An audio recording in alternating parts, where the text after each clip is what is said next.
Cybersecurity. Here are your co-hosts and cybersecurity experts, Bryan Hornung, Reginald Andre, and Randy Bryan.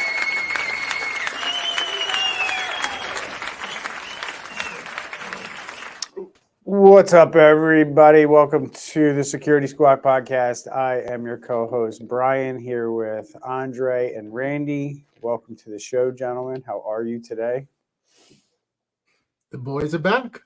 Yeah, we're great. How are you? Doing well. So today's show, we got a lot to get into. We're going to talk about a cyber attack on a hospital that is reeling because of this cyber attack. A popular remote software application that's used widely. And this one's interesting to me because I think this one could be one of those ones that people are like surprised that they find that this is actually on their system. So we'll talk about that and what to look out for on your systems and make sure that you don't fall victim to the chock full of attacks that are going to come as a result of this vulnerability. Pennsylvania courts have been hit. Their 911 system also got hit in Bucks County, so we can touch on that a little bit too when we talk about that one.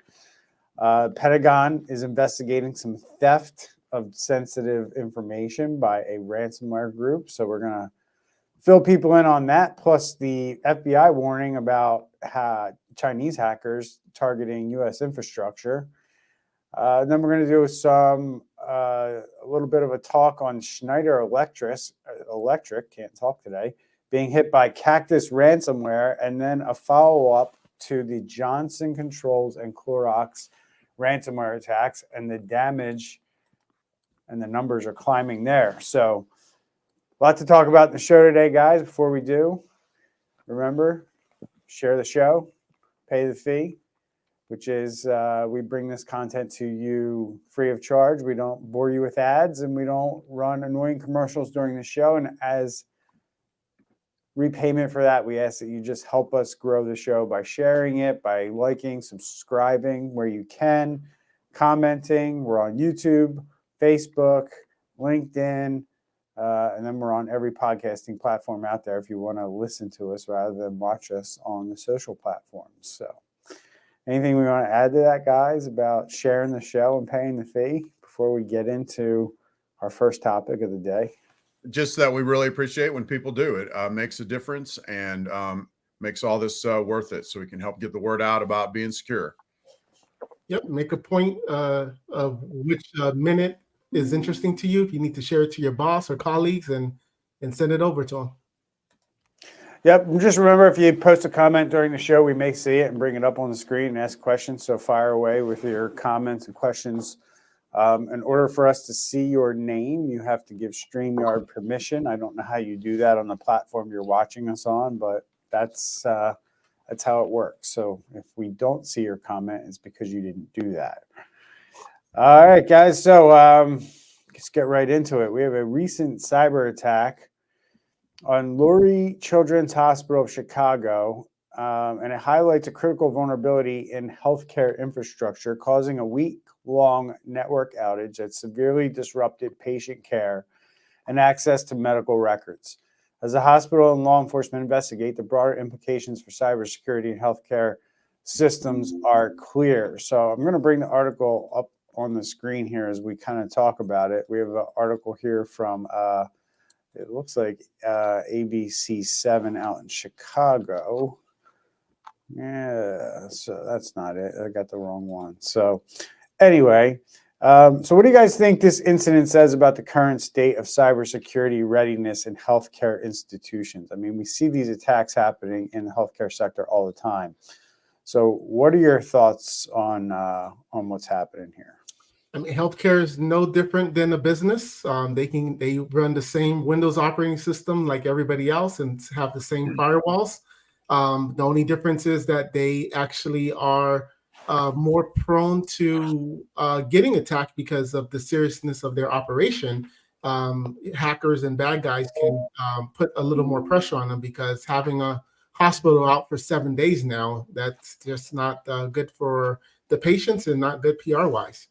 Yeah, and Bryan, even in recent studies, Hospitals are admitting to being under secure. They're not doing enough. They don't have a big enough budget, and the stakes are really high. Like Andre mentioned, not just for downtime where they can't do the work that hospitals need to do, but also the stakes are really high because the information that they contain in that hospital, in their data of customers and employees, that information is a literal gold mine to criminals. There are a million ways to Sunday, or whatever that statement is, to be able to use that data to make, for criminals to use that data to make money. So they're not only a critical target, but to criminals, they're also a high value target. There's a lot of money to extract out of that data for criminals. So to answer your question, I guess directly, I am not seeing much of an improvement over the past few years. Although I will say we were in a ER recently for premature NICU for premature children, and they actually had their screensaver on their computers was a cybersecurity tip. I remember walking by there going, yes, so good to see something like that because it's so rare. Normally it's like Windows XP, right? And it's not locked. It's just open. You know what I mean? You walk by and it's wide open for the world. Anyway, I digress. Windows XP, my God. Yes.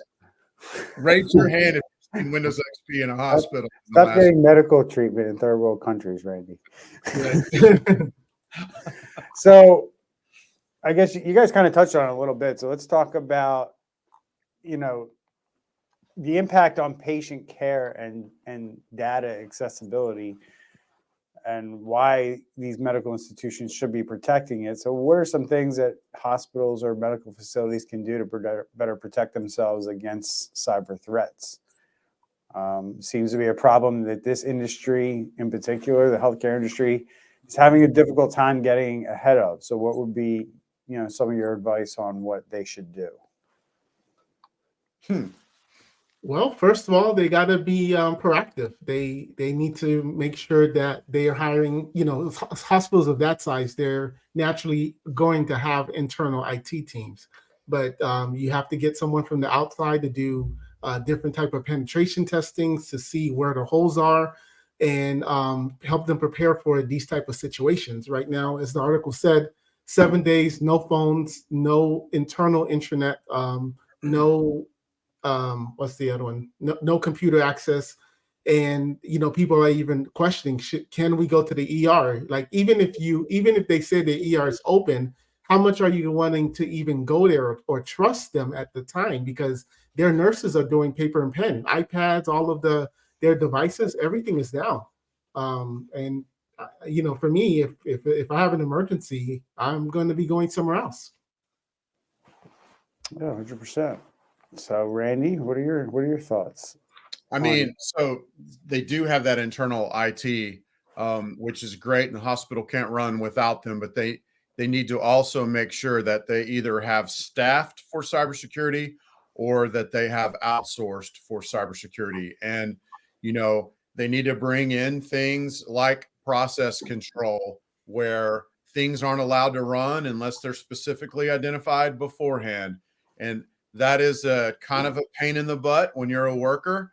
Excuse my French, it is. But on the other side of the equation, it means that things that are unknown aren't going to run. There's some things like that need to take place. There's a lot more training involved when you have things like that, and there's more overhead of money. But if I had to guess, that's probably one thing that they don't have right here. And then also, they're using Microsoft Windows most likely. You've got built into either 365 or Active Directory or hybridization of both, the ability to really control everything or almost everything that's on that computer, things that are rolled out, policies that are in place, so many things that can be done. But you got to have that expert coming into the situation to make it happen. And soon you're going to have nurses and doctors and staff come Friday. Who knows if they're going to get paid because, nobody, Right. How are you tracking your timesheets and payroll and, all of this thing. So I hope they really have a plan for these people. there was a payroll hack we talked about in here. I can't remember the name, but it was like 13 months ago, 14 months ago. I have a friend in the payroll industry. Speaking of payroll, Andre, they're still dealing with that. There's still ramifications from that. He is getting in front of companies all the time as a payroll salesperson because of their experience with that hacked company. So yeah, that's going to be a huge disruption when payroll comes around this Friday and their machines are all still locked down. Yep. Yeah, and I'll just kind of wrap up here with my thoughts that hospitals. I agree with you, Randy. Need to implement zero trust at a lot of different levels. Just because of the hospital, some of the things that I've been involved with, and some of the people that I know that work in that industry, I would say two things. You're talking about like process control in terms of like technical, meaning like if a piece of software runs or not on your computer system. And I think hospitals need to do a better job of just zero trust from a lot of different aspects, like networks and things like that, what you're letting on your network, but also education to their employees. Doing simple things like, the basics of cybersecurity and the education you should be providing. Hospital staff turnover, depending on the hospital, depending on the department, can be quite high. And being able to train your employees on what to do and how to do it is critical in making sure that events like this don't happen. And I think right now, most medical facilities focus on the EMR system. And there's a lot of what we call PHI leak out there, or leakage, meaning your medical records end up outside of the EMR system. And that happens a lot in hospitals. So just, having a good process from an operational standpoint, and having better processes around training and people, knowing what to do and what not to do on the computer networks is going to be a big step in the right direction for a lot of these hospitals. It's severely lacking. And a lot of the things I just said there feel like the basics, but that's why this industry is being exploited so heavily by cyber criminals, because cyber criminals know it's pretty easy to hack these big organizations and get paid. So. All right, guys, moving right along here. We have the cyber attack on AnyDesk, which, if you don't know what AnyDesk is, it's a remote support software that allows anybody, for that matter, to remote into computers and administer them, work with them. AnyDesk compromised its systems, leading to the theft of source code and private keys. You can see the steam coming out of Randy's head right now. AnyDesk engaged CrowdStrike for remediation, successfully expelling the threat actor. But despite the breach, no end user devices were compromised due to AnyDesk design, avoiding the storage of exploitable keys or passwords. Following the attack, compromised AnyDesk credentials surfaced for sale online, suggesting a rush by cybercriminals to exploit the situation before users could reset their passwords. AnyDesk advises users to update their software and change passwords used elsewhere. So guys, considering AnyDesk quick response and remediation efforts, how effective do you think current cybersecurity measures are in preempting such breaches? Do you think this was a good response by the company, and do you think they have a problem or not? Well, it's your typical response. Hey, everything's okay. Everything is separated, isolated, nothing to see here. Keep on using our product. But time will tell, and we're going to see in the next 6 months how true this is. I know the timing here is pretty tough for AnyDesk as well, because AnyDesk is used by a lot of scammers, but AnyDesk, the company itself, is not a scam company, and they have really tried hard to improve their image. And then this is like they're just now getting above that image of, hey, they're only for scammers, which they're never intended that to be. And now they're just basically kicked down at the knees again because this happened. I would say this. if your company, if you're listening, if your company's involved in any kind of software development, it's time to renew your signing keys, because we've had over the last 2 years, guys, we've seen so many of these source code things where they were stolen. A lot of it had to deal going all the way back to the SolarWinds hack.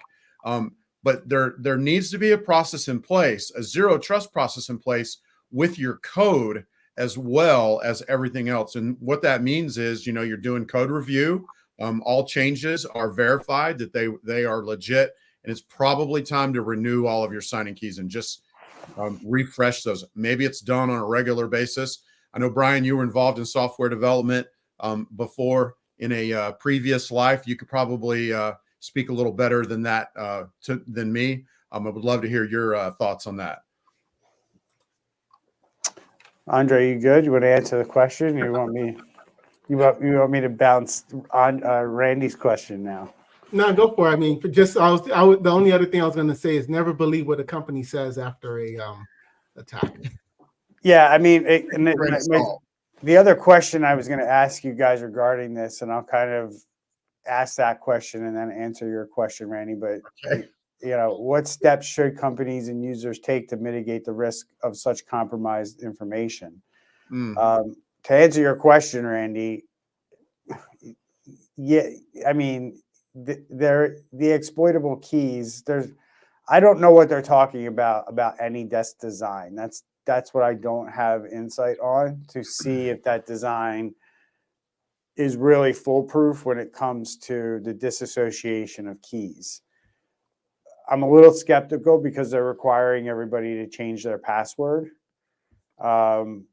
And I guess that password reset will kind of create new keys. So hopefully they invalidated all these keys and then are forcing passwords when you try to access the systems. What I don't understand is are they cutting off all the current connections, right? So you have millions of devices around the world that are connecting to AnyDesk servers so other people can connect into them. I mean, this is how this stuff works. The traffic centrally goes somewhere, AnyDesk data centers, and how do those connections stop, right? So do you lose access to your endpoints when they do this? Do you have to reestablish those connections? Do you have to go into each endpoint and log in? Or do those connections remain persistent? Because if they remain persistent, then that means the keys would have to still be in place, right? So that's the big question for me is like, it sounds good, but there could be more there than what's being. There always is. Than what's being pushed. They might have some fail-safe thing that they put in place a long time ago. Somebody thought like, hey, if this gets, we're going to do this. But then what is the repercussions of that? Does that mean, if a company like me or another, a company uses this across their fleet and they have 1,500 endpoints that now have to be re-authenticated, that's not going to be an easy task for somebody to deal with. So I would bet that this deals with the trust relationship between the control server and the endpoints. And so probably when you change your password, then you have to log back in with new credentials, new token, all that jazz. That reestablishes that trust, and then the new certificates are there. So right. I wouldn't think that this is kicking everybody out permanently, but it's still. I guess I have a little bit of comfort, if you will, that they at least brought in somebody quick. I know CrowdStrike is a huge name, so we'll see. Yeah. So I mean, I'm just going to kind of rehash that question I asked. Like, what steps companies take in order to mitigate the risks of something like this? Because you're talking about passwords that are out there, right? And I guess my fear is with this is like that administrator who uses AnyDesk, has his AnyDesk password set, and it's also his password for like 55 other things. Right. right? How much risk does that is now introduced to certain organizations? Mm-hmm. Right, and it's not going to be hard for hackers to figure it out if they have emails, right, or they have some kind of way to identify the company that the account belongs to. That can get pretty ugly pretty quick. Yeah. And we've seen a general trend in this. Anything that's related to IT management of many systems, so instead of just hacking one company, if they can hack something that's IT related, they can hack many. So this is continuing in that general trend of IT related stuff being under the gun. And so what can they do to mitigate? What can they do to prevent this from happening? They need to have AI / backed up by humans. They need to have an ingestion of everything going on in their company. What's coming and going through the firewalls, what's coming and going over the endpoints, what's coming and going over 365. All that needs to be ingested, and it needs to be digested, looked at by humans, and looked for anomalies. And there's a million other things they can do, but that's one of the things they need to do right there. They need to be sure that they've implemented that and make sure that they are watching their systems. I'm sure it's happening now with CrowdStrike. Should already been happening before. I was Andre, reading any- some. Yeah, I was reading some forums. They were talking about how AnyDesk released this on a Friday afternoon when they knew about it days before, and how even that was not really the best thing to do on their side. So I'm imagining on Friday afternoons that hackers and companies that have been hacked go out for a beer together, because the most popular time to start a hack, and it's also the most popular time to release the fact that a hack happened. So they do the work at 5:30, then go out and have a beer together after. I don't know. That's crazy. That's crazy that you found that. But he looks for it. I mean, that's his thing. That's right. So Now you know the rest of the story. Telling you something new. all right, here we go. So anything else we want to add to that before we move on to this Pennsylvania courts issue? Nope, we're good here. All right. So let me pull that up, switch it up. Here we go. So I got to find my article spot. I lost my spot. That's not that one. Sorry, guys. I can start it if you want me to. Got it. Nope. Pennsylvania court website experienced a DOS attack. Interestingly enough, right after an article comes out that Chinese hackers are using Soho devices in people's homes to perform these types of attacks.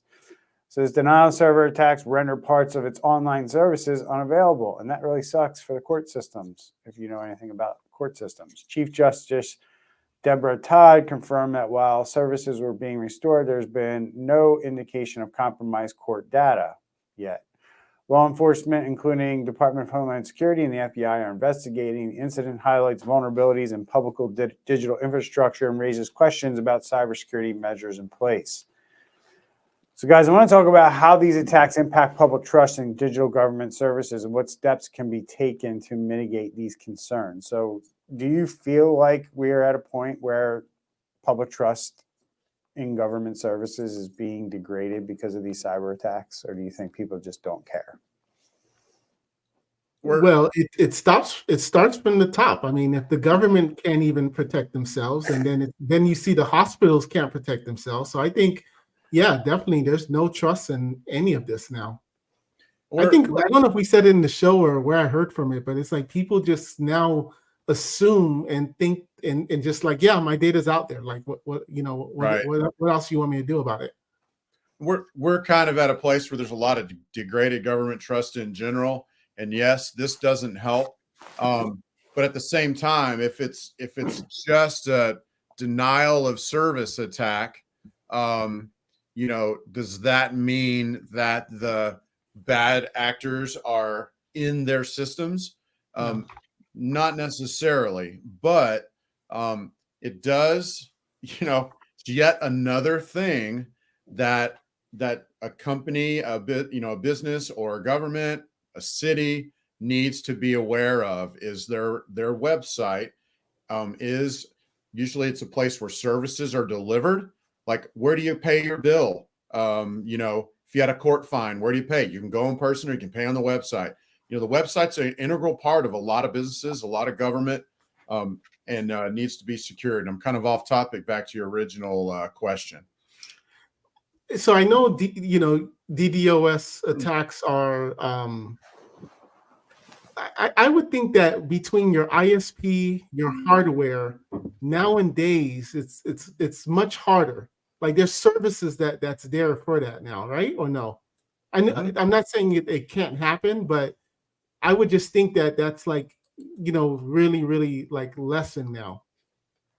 It potentially could be. I mean, I know, Brian, there's some issues with Cloudflare. That's kind of how Cloudflare is designed, to obfuscate, i.e. to hide your IP address of your web server. And then they can absorb like petabytes, I think is what they say, of, denial of service attack, pings is basically what they are. That would be one very simple way. Doesn't guarantee, if the eye of Sargon or whatever is looking at you, they're going to find out your IP address eventually. But it can help you kind of lay low and kind of stay out of the fray, if you will. I don't know about these guys. This court, they running their own web server? Are they hosting it on AWS or somewhere? Are they trying to hide the IP address? We don't know. We don't know those things. No, but if you're involved in the courts, you know when you can't do things. I mean, the wheels of justice have come to a grinding halt as a result of the cyber attack. Yikes. And I guess for me, it's two things. It's one, people just aren't in tune to the fact that their data is out there and it's been stolen because it hasn't been abused yet. And I've heard two different thoughts on this recently. Like, people are like, they can only take advantage of people who have good credit, which is kind of like a not really true. I mean, it's you have more to work with if somebody has good credit. Let's put it that way. But it doesn't mean that if you have poor credit, somebody can't do something in your name. There's a lot of scams going on out there right now around insurance fraud and claims being filed, because people have enough information to say that, they got into an accident or they did something or they did that, and they get the money, wired to them from your insurance company on an insurance claim that never happened. Things like this are happening all the time. And I'm just going to warn people that cyber criminals are working every single day to figure out how to monetize all this information that's out there. And I'm hearing about new scams and new ways that they're doing it every single day. So there's things that most people aren't aware of or haven't even thought of yet that are going to happen in the future as a result of all this data being out there. Besides that, when it comes to this specific event, you're looking at a court system, and really, unless you are maybe somebody who goes to court a lot, I don't know, you like to commit a lot of crimes, or maybe you're just, you go through a lot of divorces, I don't know, or you're a business that gets sued a lot. Unless you're dealing with the courts a lot, this doesn't affect you. But when it does affect you, it sucks, because you can't get done what it is you're trying to get done. Like, if you're buying and selling cars is a thing, they have to go to courts all the time to get, certificates and all that jazz. Anyway, right. Keep going. Sorry. Right. And it just it makes people frustrated, right? It's just more frustration, more stress, more things, more bad things can happen too, right? I mean, deadlines can be missed, payments can be missed, as a result of people not getting their money or whatever from the courts, or, they were relying on something to come in. And just because something like this and the system goes down and things can't be processed, they're left holding the bag, and they have to deal with all the repercussions of whatever, is on the other side of that. So that's when trust starts to get eroded by individuals. But I don't think it affects enough people at the same time for it to get the attention that it should. I mean, yeah, it's in the news, but at the end of the day, this is going to be one of those things that is in the news today and it's forgotten about tomorrow. So What do you say? that's what I said. Yeah, no. Because you said forgotten about tomorrow. So I was like, what do you say? forgot. We already forgot. And I just say, like, whenever I hear anything like this, my little conspiracy radar goes up. And I was thinking about maybe it was Sons of Anarchy in that show that they used a giant magnet to like erase some records inside a courtroom. And it makes me wonder, is somebody famous supposed to go on to trial, or something like that, where they've like attacked this specific court just to disrupt so they could do something nefarious? Anyway. Don't know, Randy. Don't know. So moving right along, we're going to talk about the Pentagon investigating a claim by a ransomware group, AlphaV, about stealing sensitive data from Virginia IT companies serving the U.S. military. The data purportedly includes personal and security details of individuals and contracts with federal entities. The Department of Defense and law enforcement are involved in the investigation, with no comment on the specifics of the stolen data. The incident underscores the vulnerability of contractors and the potential implications for national security. So, on the heels of CMMC being the law of the land for DoD contractors as of December 2023, guys, how does this and the CMMC stuff reflect on the cybersecurity posture of military contractors? I mean, this underscores the importance. So it reflects from that perspective that it's a really big deal. Here's 300 gigabytes of data just got leaked to the world, data based on, a lot of stuff within our government and or military. So underscores it in a huge way how important it is. And I thought AlphaV, this is the same ones that did MGM, right? Yep. AlphaV's been, a million things. Because I even remember we did a podcast when the FBI took them down, and then like a couple of days later, they came right back up. Yeah, they had one of those mission accomplished moments. Right. Well, there you go. Your tick for tat. Hey, FBI, you want to mess with us? Look what we can do.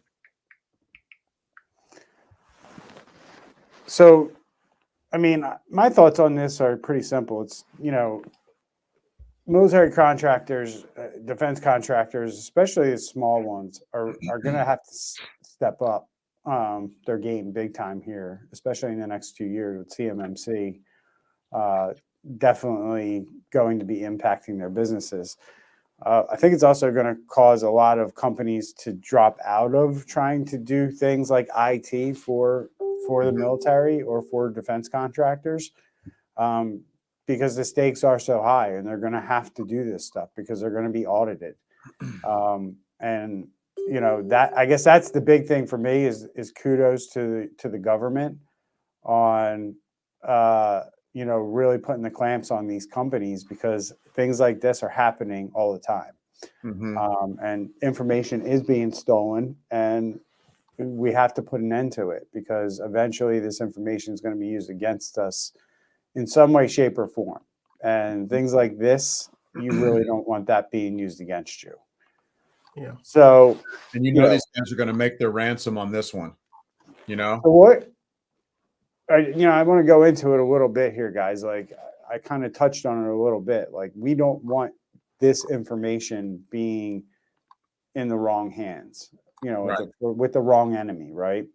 So what could some of the consequences be of this data breach for national security and the individuals whose information may have been compromised? Like, what could a threat actor actually do with this information? Well, this goes to not even wanting money, but now them going to people with policy influence and saying, we have your information, we know you're doing this, or whatever they can expose on them. and then do some type of back like a kind of like a blackmail in the sense of, we need you to vote this way, or we need you to do this in your department that you work in, or whatever the case is.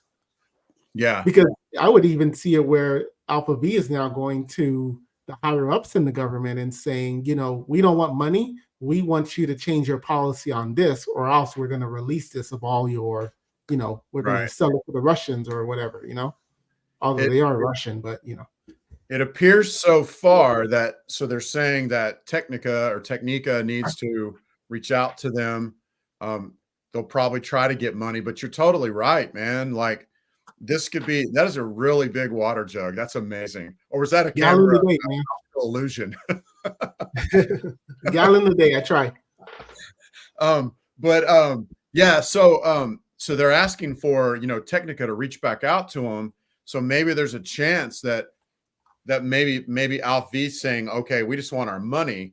But you're right. I mean, any government in the world that's opposed to us could probably offer Alpha V more money than anybody's going to pay in ransom.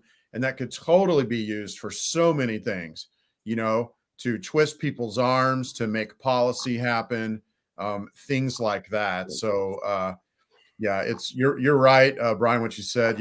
Kudos for the government for putting those things in place, and that requires laying out what kind of contract that the IT companies have with the contractors, what kind of information's being dealt with.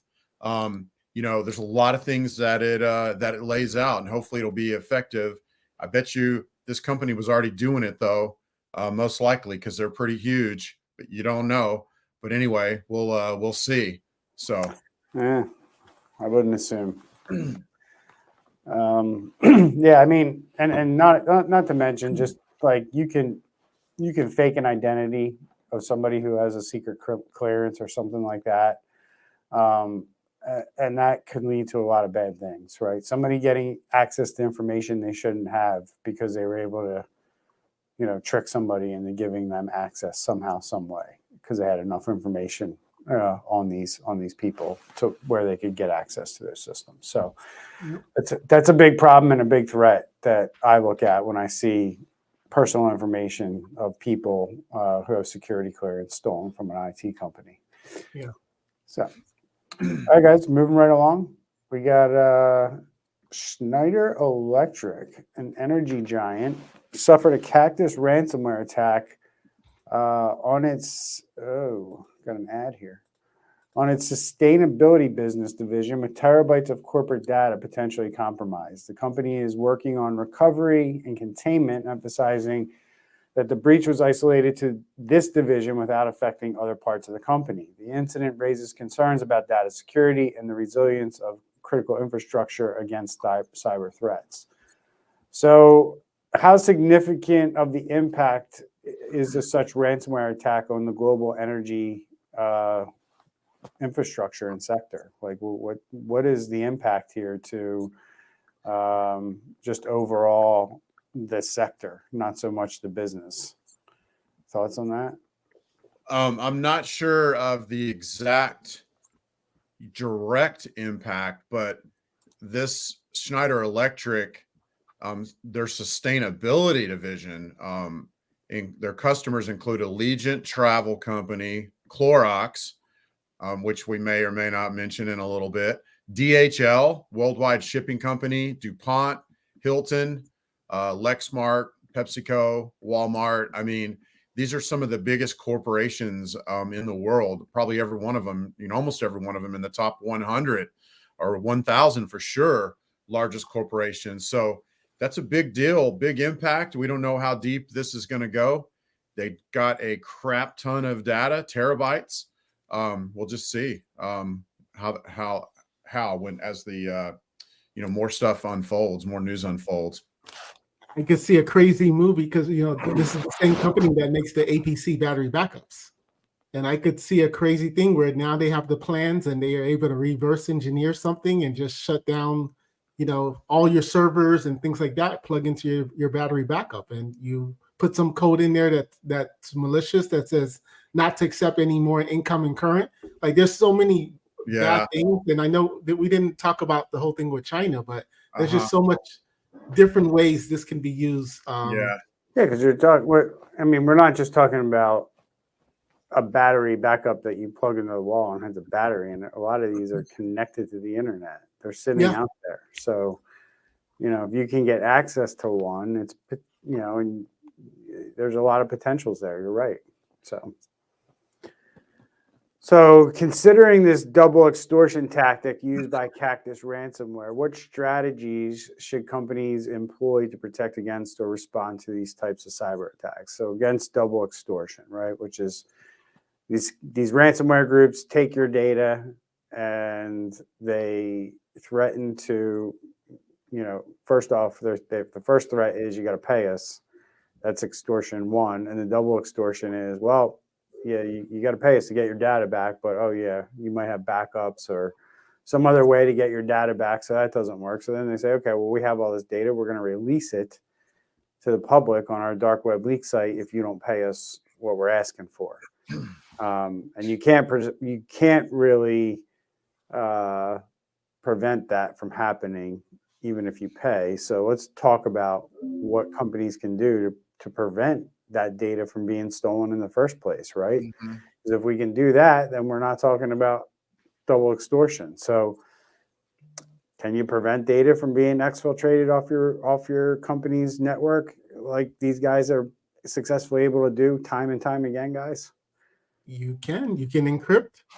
It's sometimes a pain in the butt, but all your internal documents that doesn't necessarily need to go out, encrypt that data. And an analogy I've been using now with my clients is treat your file server or wherever your data is being stored as a pizza slice.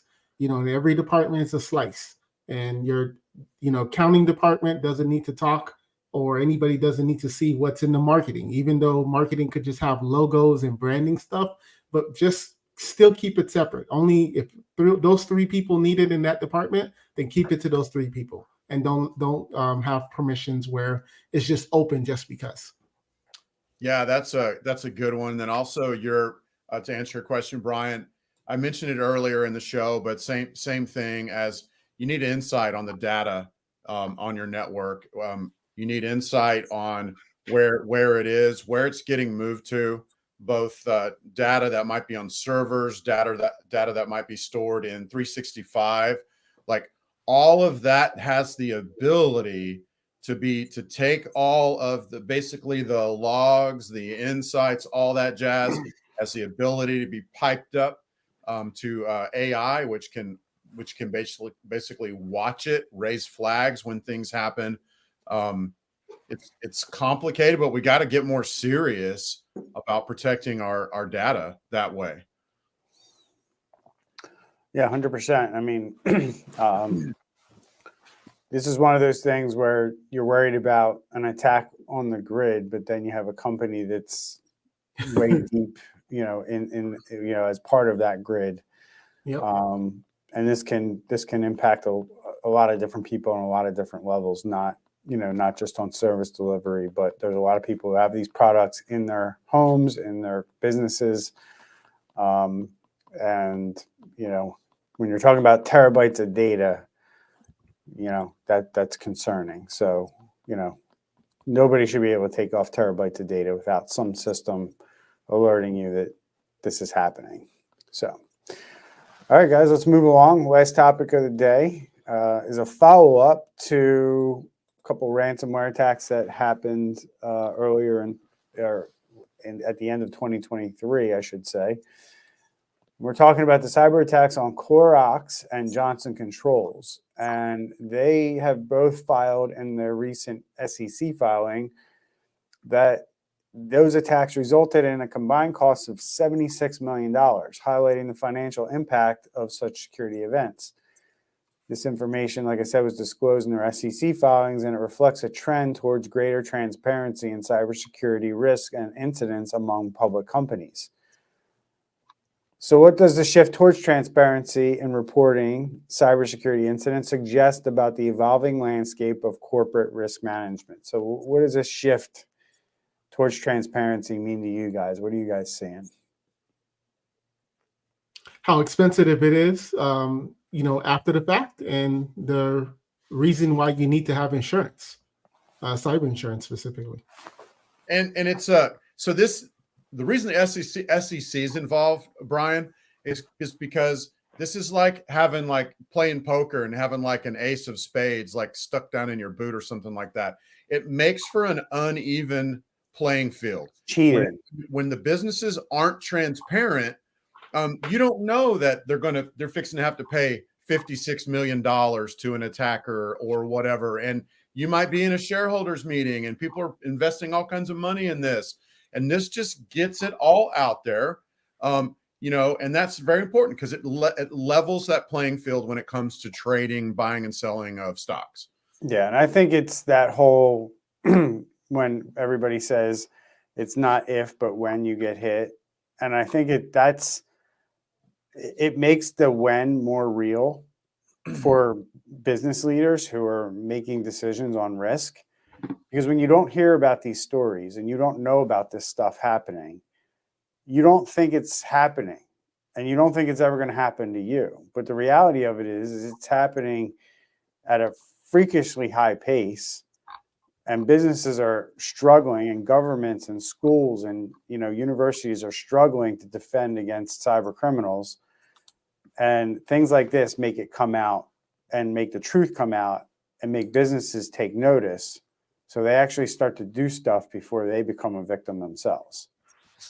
So, and then talking about the significant financial impacts reported by Clorox and Johnson Controls, how should companies adjust their cybersecurity strategies to mitigate potential financial losses from cyber attacks? Do you guys think this is something where, the prevention is way cheaper than the cure? Or is this something that business leaders are going to look at and say, well, we're going to have to invest 76 million. These two companies could say, we're going to have to invest 76 million into cyber defenses. So it's like a trade-off. You know what I'm saying? Do you do it or do you not do it? Right? Do you just take the risk of not doing it? It's like we say on the show all the time, driving around without car insurance. Right. You can do it, but if you run into an incident or an accident or a problem, you better hope you have that insurance in place, or it could get ugly for you. Now, I don't like comparing what we do, cybersecurity services and compliance services, to insurance, because it's not the same. But businesses look at it that way. Should I invest in this, or should I take the risk of not doing anything and hope I don't get hit? What do you guys think? Invest. I mean, Yeah. How much? So you guys are saying that it's cheaper to do it. So in your opinion, it would have cost Clorox and Johnson Controls way less than $76 million to prevent this problem from happening to them in the first place. Is that where we're all at on this? I think so. Yeah. But what doesn't help is their earnings report still showed that they beat their earnings report. So that doesn't help. Both companies? I'm looking only at Clorox. I don't know for Johnson Controls, but if they had shown a negative 10% or something, that would have just been like the punch. I can't imagine Clorox, because I know that there wasn't Clorox on the shelves for weeks as a result of this. Wow. How does that not impact your? But also, sorry. And it depends what industry you're in. I mean, you're talking about two different industries, right? You're talking about retail versus a service industry, which is basically what Johnson Controls is. You can't get product on the shelf is one thing. Can you limp by and still provide services? Sure. Hospitals get attacked all the time, and they can still provide services by doing things on pen and paper. Is it fun? No, but they can get by. And I think that's the case for Johnson Controls. It really depends on your business. I think, Brian, your question is part of why we have these rules, because it may very well seem to the CEOs or the people that make the decisions, $76 million, and cybersecurity experts say 1 to 3% of our gross rev ought to be spent on cybersecurity. we're multi-billion-dollar companies, so we saved money by the 76 million. That's one of the reasons why the SEC has stepped in and said, you got to do something about it, because there's all kinds of ramifications that don't get added into that $76 million. You've got people's information that gets dealt with, other cyber crimes down the road that people have to deal with, lawsuits that come against the company because of two previous said things, on and on. So I think that very question is why the SEC stepped in and said, here's what needs to happen. So I think they're trying to push towards being more cyber secure. Yeah, I agree. I think also that we have, where's my layout? There we go. I also think, reputational damage, right, is also a cost that you can't even calculate, right? At some point, people are going to decide to stop doing business with certain companies because of cyber attacks. Now, I don't know if people stop buying bleach because of a cyber attack, from Clorox and choose another brand. I don't know if it'll go that far, but if a certain password manager has been breached, you're not going to buy that password manager anymore, or been breached a million times. I mean, if a certain tax preparing firm has been breached, are you going to do your taxes with them this year? Those are things that I think people look at because they're giving so much information, so much sensitive information. You're not really exchanging much information when you're talking about a Clorox breach, but I think, they're going to be impacted quicker with the bottom line than a company like Johnson Controls, where that has to play out over time and people have to decide, I'm going to go do business with your competitor because they don't get hacked. Right. So, all right, guys, that wraps it up for today. Good show. We covered a lot of topics. Anything you guys want to shout out before we hit the end stream button? Nope, we're good. All right. We'll see everybody next week. Take care and stay safe.